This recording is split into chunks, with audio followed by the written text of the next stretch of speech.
Mr. President, I'm here on the floor today just to say a few words and to follow the distinguished chairman of the Commerce Committee in support of the Marketplace Fairness Act.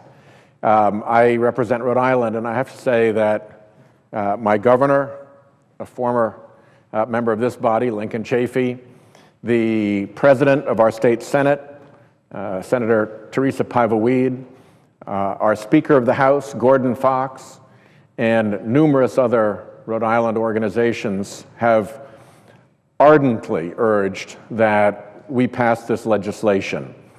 And the reason for that is that twofold. One, they're losing immense amounts of tax revenue that is swirling down this loophole of non-collection. Nationally, the number, I think, is $23 billion for 2012. Rhode Island's not the biggest state, and so we don't have a huge chunk of it, but it's about $70 million for Rhode Island, which is pretty significant. And so it's important to all of us, while the states are struggling, to make sure that tax revenue that is due and just not being collected is put into the revenue equation. The second thing is that it really just plain isn't fair to the local businesses who have shops on Main Street, who have shops in the local shopping malls, to have competition with electronic delivery companies, with companies that exist on the internet, and with internet shopping that is subsidized, in effect, by the government. Very often, my colleagues here come to the floor to say that government shouldn't pick winners and losers. Government shouldn't pick winners and losers. How many times have we, if I had a nickel for every time somebody on the other side of the house said government shouldn't pick winners and losers, I'd probably be a wealthy man. But government shouldn't pick winners and losers is a principle that really applies in this area, because those companies that are operating a brick and mortar storefront, they're paying their taxes. They're paying their taxes. And the non-collection of the internet sales puts them at an unfair disadvantage. Now, there are conveniences to internet sales. Nobody wants to get rid of that. It's an important growing part of our economy. I'm all for that. In fact, I think I have family members, including a daughter who's one of the more ardent eBay shoppers in the country, I suspect. But in any event, it is really important that we not add to the natural advantages that internet shopping has by creating this additional manufactured tax advantage. And it comes down to a point that I think you could appreciate if you could put yourself in the feet of a small business owner. Imagine that you sell an electronic, you own an electronic goods store and you sell televisions. Imagine that you're a shoe store owner and you sell shoes for kids and for adults.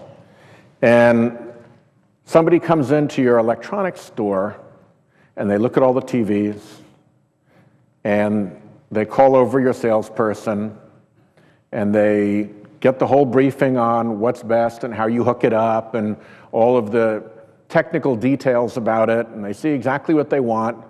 And then when they've decided what they want, that's the moment when they should reach into their wallet and pull out their credit card and say, I'll take that one, I'll buy it. Instead, they reach into their pocket and they pull out a notepad and they write down the details of the television that they were looking at, and they say, thank you very much to the store owner, and they walk out and they buy it off the internet. The bricks and mortar store has put all the expense into having the overhead, into having the television there, into having the expert salespeople there, and a consumer takes advantage of that, but then doesn't buy, goes outside. That may still happen, but it will happen less if we can take the unfair disadvantage that that brick and mortar store owner has, disadvantage that he has, and put that back into balance. Now, I've had a shoe store owner say the same thing. Parent comes in, sits the kids down, has the sales clerk bring out boxes of shoes, try them all on, see which ones the kids like, see which ones fit best.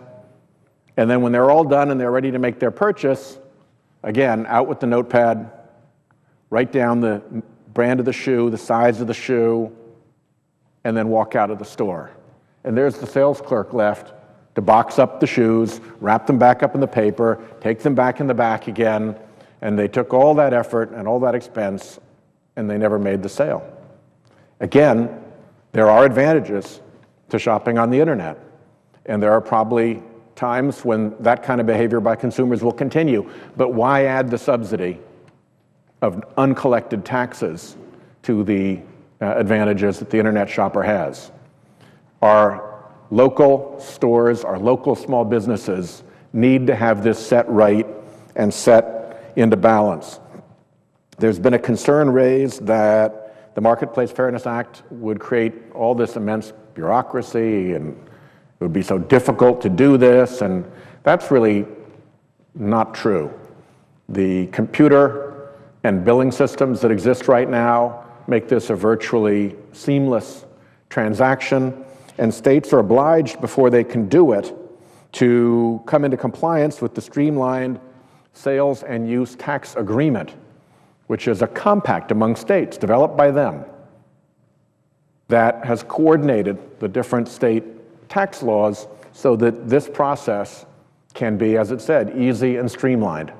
So this is, I think, a good moment coming for us. After a really lousy week last week, we have the chance to get together on a bill that in the budget process, I think gathered 70 votes, maybe more than 70 votes. I don't remember the exact count, but it was a very strong majority here in this body. It was a completely bipartisan vote with proponents and opponents on either side. But I think in the interest of fairness, in the interest of economic efficiency, in the interest of not picking winners and losers, and in the interest of helping to move our economy forward and protect our stores that are on our main streets and in our shopping centers and shopping malls, this is a good thing to do. So I hope we'll come together and pass this and show that we can act productively and in bipartisan fashion, and that we'll do so this week.